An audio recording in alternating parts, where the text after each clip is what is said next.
Have you ever wondered why Mr. Miyagi's car in The Karate Kid feels so perfectly uncool? That bright yellow 1948 Ford Super DeLuxe convertible that Daniel spends hours waxing isn't just random set decoration. It's one of the most deliberately chosen vehicles in 80s cinema, and it's packed with details that most viewers completely missed. Today we're counting down 20 weird facts about this automotive icon that became far more than just a car. From its hidden symbolism to its surprising production secrets, get ready to discover why this humble Ford became one of the most meaningful movie cars ever filmed. So let's dive in, and if you enjoy uncovering these hidden movie details, hit that like button and subscribe for more deep dives into cinema's most overlooked treasures. Number 20. The car was specifically painted that exact shade of yellow to create maximum visual conflict. The production team didn't just grab any yellow paint for Miyagi's Ford. They tested 17 different shades of yellow before landing on the final color. The specific shade was chosen because it created the perfect visual clash with the cool blues and grays that dominated the Cobra Kai scenes. This wasn't about making the car look good, it was about making it look different. The paint they used was actually a custom mix that included metallic flakes typically reserved for show cars, which is why the car seems to glow in certain scenes. But here's the weird part. The yellow was deliberately mixed to look slightly faded, as if it had been sitting in the California sun for decades. The paint department spent 3 days artificially aging brand new paint to make it look authentically weathered. They even added microscopic imperfections to suggest years of patient care rather than professional restoration. Director John Avildsen insisted the car needed to look loved but not pampered. The result was a vehicle that immediately telegraphed everything about Miyagi's character before he even appeared on screen. Number 19. The convertible top was broken during filming, and they never fixed it. Throughout the entire production of The Karate Kid, the Ford's convertible top mechanism was completely non-functional. It broke on the second day of shooting when a crew member tried to lower it for a scene that was ultimately cut from the film. Rather than fix it, the production team decided the broken top actually enhanced the car's character. Miyagi would be the type of person who'd work around a problem rather than immediately fix it. The top stays up in every single scene, even during perfect California weather. This accident created an unintentional metaphor. The car, like Miyagi himself, had hidden damage that didn't affect its essential function. Pat Morita later mentioned in interviews that he loved this detail because it reminded him of his own father, who drove a car with a permanently stuck window for 7 years. The broken top also solved a practical problem. It eliminated continuity issues that plague films with convertibles, where the top position often changes mysteriously between shots. Some crew members suggested the stuck top represented Miyagi's emotional walls, always up, never fully open, even in the sunshine. Number 18. Ralph Macchio couldn't actually drive. When they started filming, here's something the studio kept quiet. Ralph Macchio didn't have his driver's license when production began on The Karate Kid. He'd grown up in New York, where many teenagers never learned to drive, and at 22, he still hadn't gotten around to it. The production had to hire a driving instructor to work with him between scenes. Most of the shots where you see Daniel driving the Ford are actually filmed with the car being towed on a special rig. The few times Macchio did drive for real, they cleared entire parking lots and had safety crews standing by. This created an interesting parallel. Just as Daniel was learning karate from Miyagi, Macchio was literally learning to drive from the stunt coordinator. The insurance company nearly shut down production when they found out their lead actor couldn't drive. The solution was elegant. They rewrote several scenes to have Miyagi driving instead, which actually strengthened their relationship dynamic. By the end of filming, Macchio had not only learned to drive, but had developed a genuine affection for the old Ford, later saying it taught him patience just like the character learned patience from Miyagi. Number 17. The car's engine was completely rebuilt with modern parts hidden inside. While the Ford looked authentically vintage on the outside, under the hood was a different story. The original flathead V8 engine had been completely replaced with a modern small block Chevy engine disguised to look period correct. The production needed reliability for long shooting days, and a 36-year-old engine wouldn't cut it. The transformation was so thorough that even car experts on set were fooled. They installed modern disc brakes painted to look like vintage drums, a contemporary transmission disguised with old casings, and even air conditioning hidden behind period-appropriate vents. The sound you hear in the movie isn't even from the car. I'm set. Alright. It's a recording of an actual 1948 Ford mixed in post-production. This mechanical deception mirrors the film's themes perfectly. What appears old and simple on the surface conceals sophisticated power underneath, just like Miyagi's unassuming exterior hides his martial arts mastery. The rebuild cost more than buying 3 authentic restored Fords would have, but the reliability was worth it. The car never broke down once during the entire 3-month shoot. Number 16. The wax on, wax off scenes damage the original paint. The famous training sequences where Daniel waxes the Ford created an unexpected problem. The repeated waxing scenes, shot over multiple days, actually began stripping the carefully aged paint job.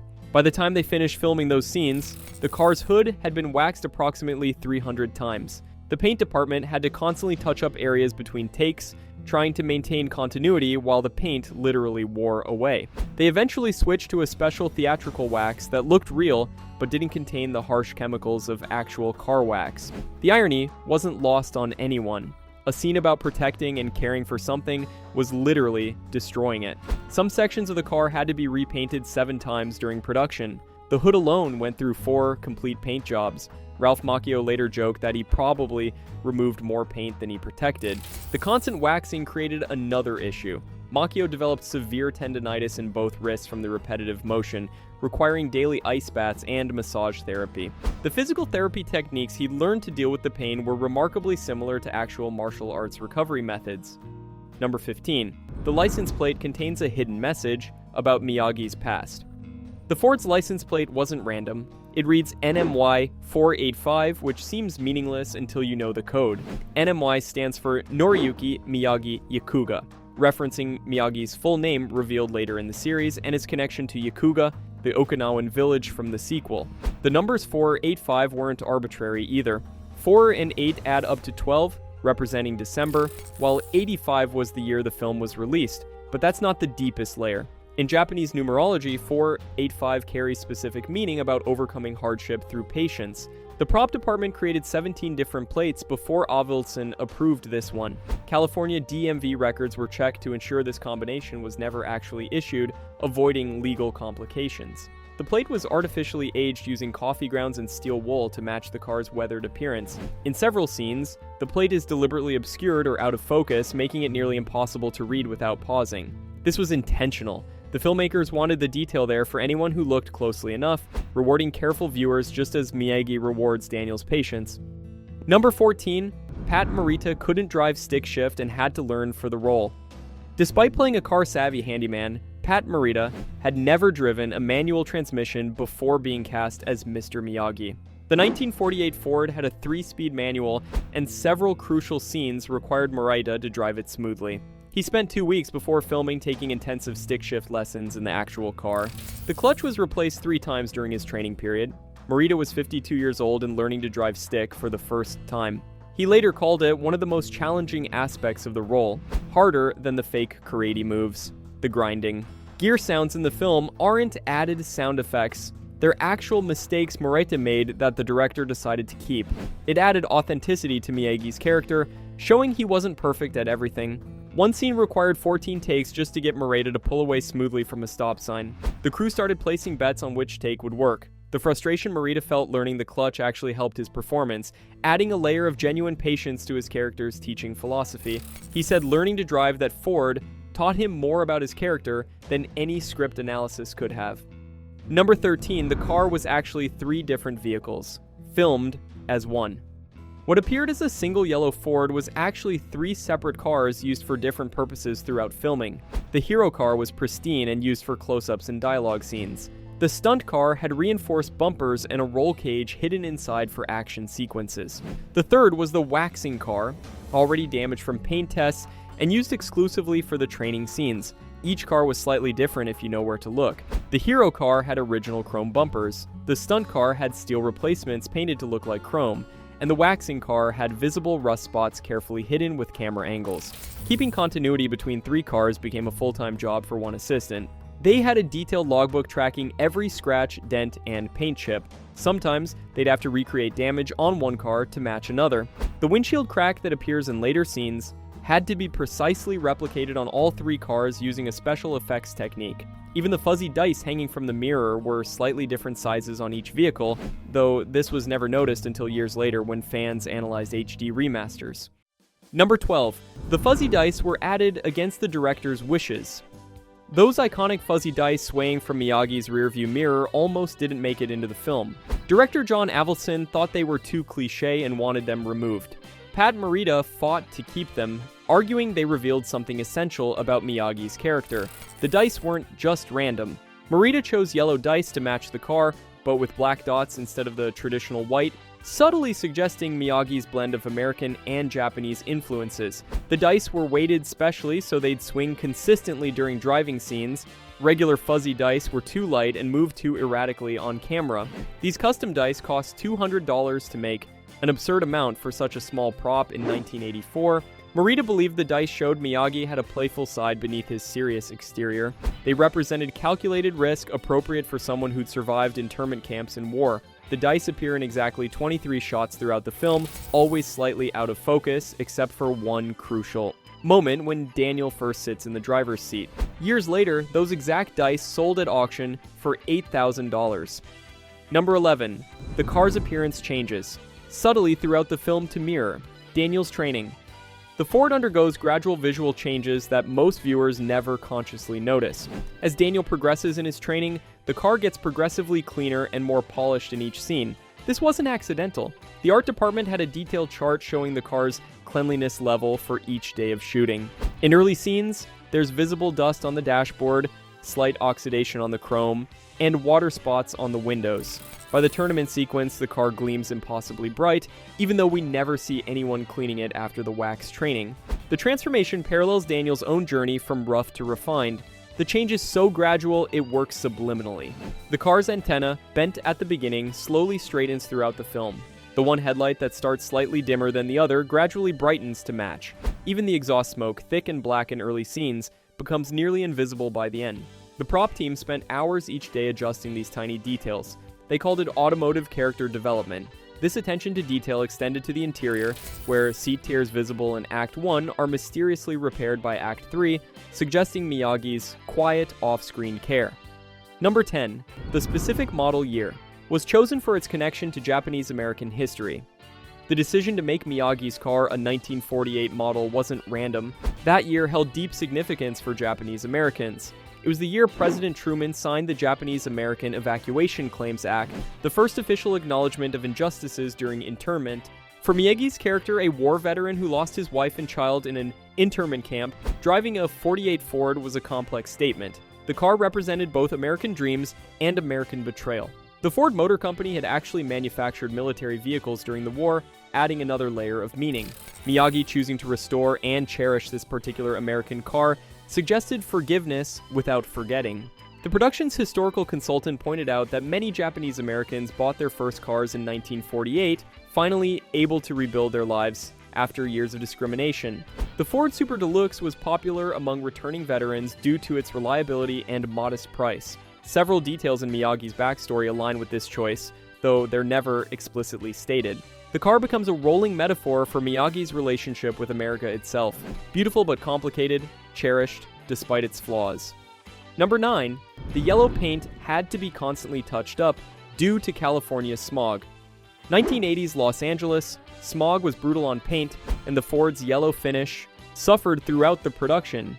The car had to be repainted partially or completely 7 times during the 12-week shoot. The specific yellow they used was particularly vulnerable to UV damage and air pollution. Every Monday, the paint team would arrive early to assess and repair weekend damage. They developed a special clear coat mixture that could be applied quickly between takes. The constant repainting actually helped maintain the car's weathered look. New paint was deliberately dulled to match existing sections. One scene shot near the Los Angeles River had to be completely redone because overnight smog had created a visible film on the car's surface. The team started covering the car with special UV-resistant blankets between shots. The paint budget for this one car exceeded what most productions spent on all vehicle work combined.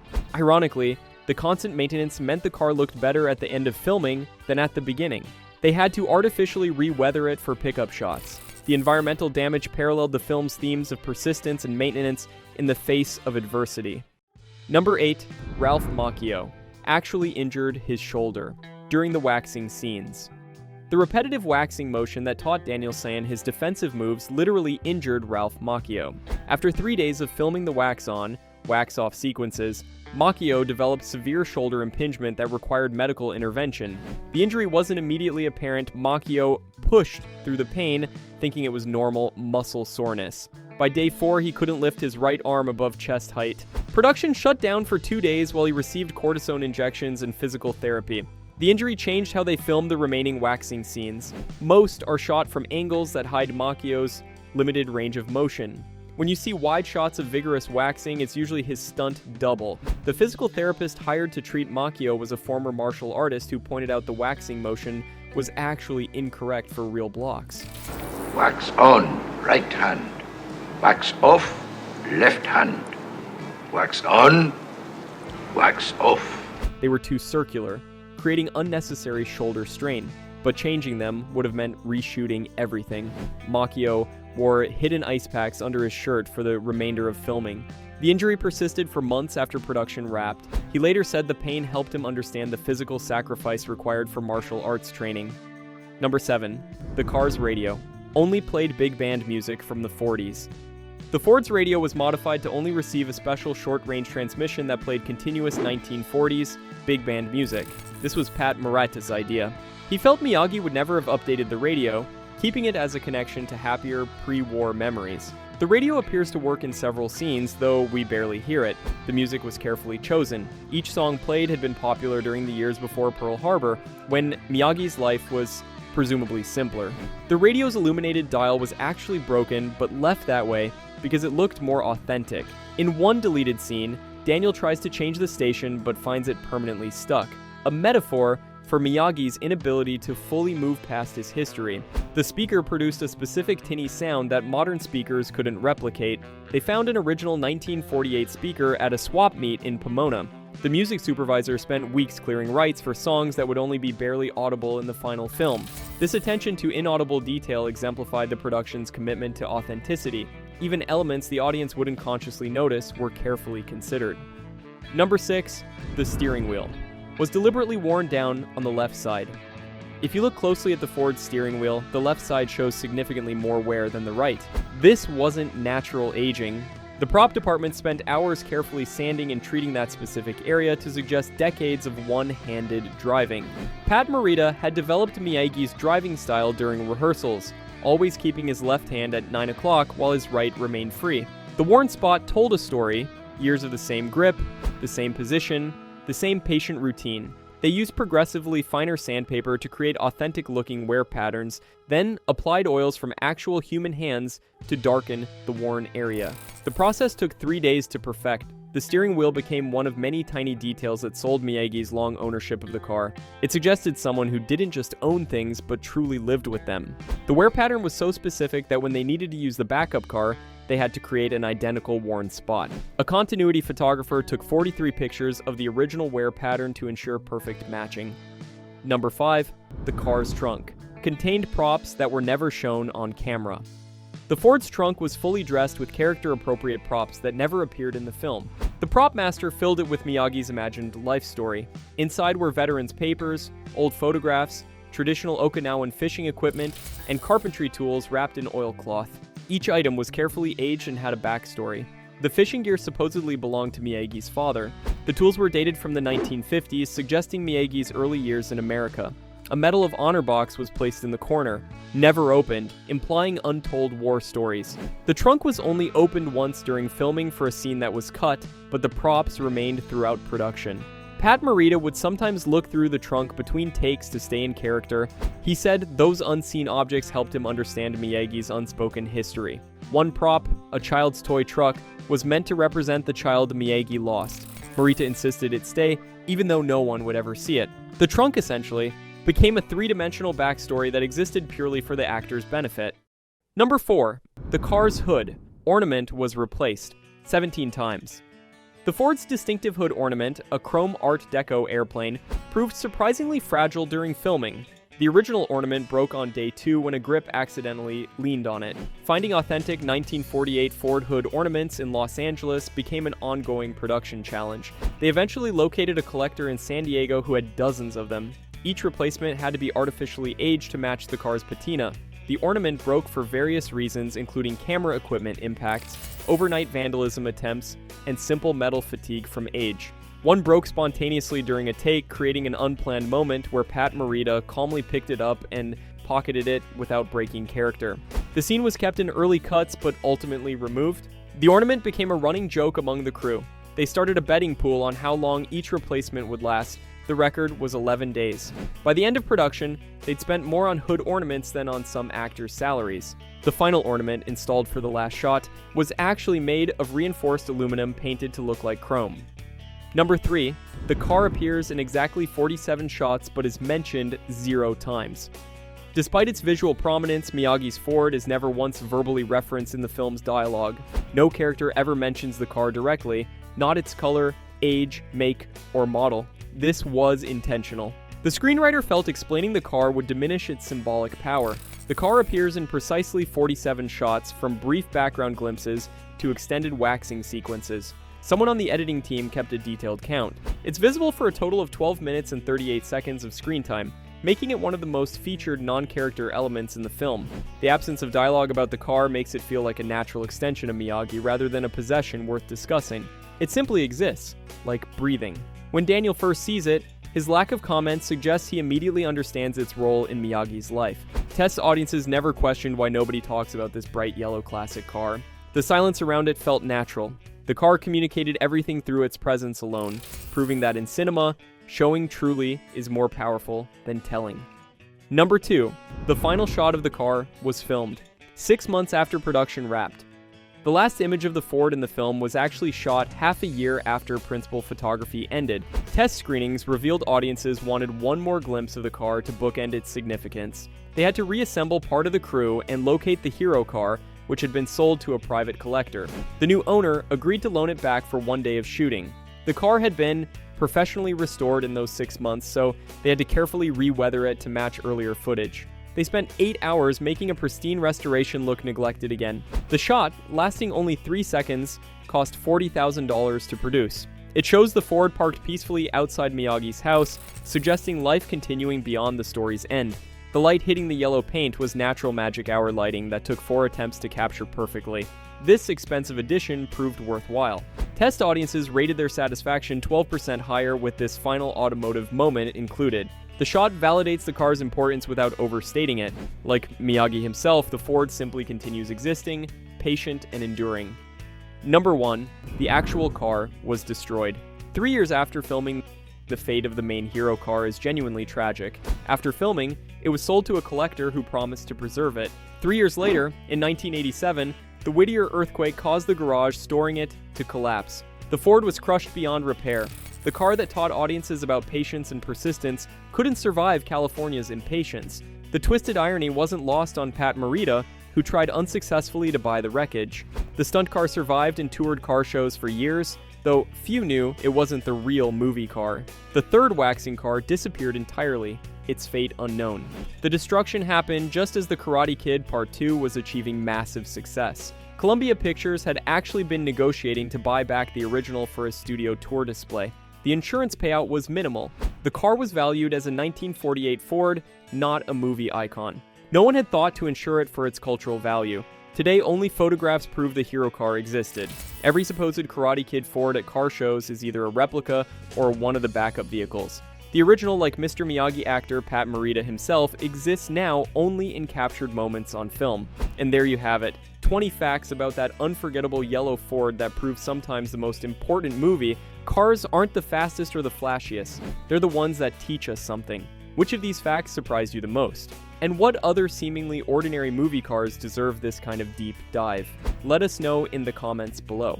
If you enjoyed uncovering these hidden details, hit that like button and subscribe for more explorations of cinema's overlooked icons. Thanks for watching, and remember, sometimes the best stories are hiding in plain sight, just waiting for someone patient enough to discover them.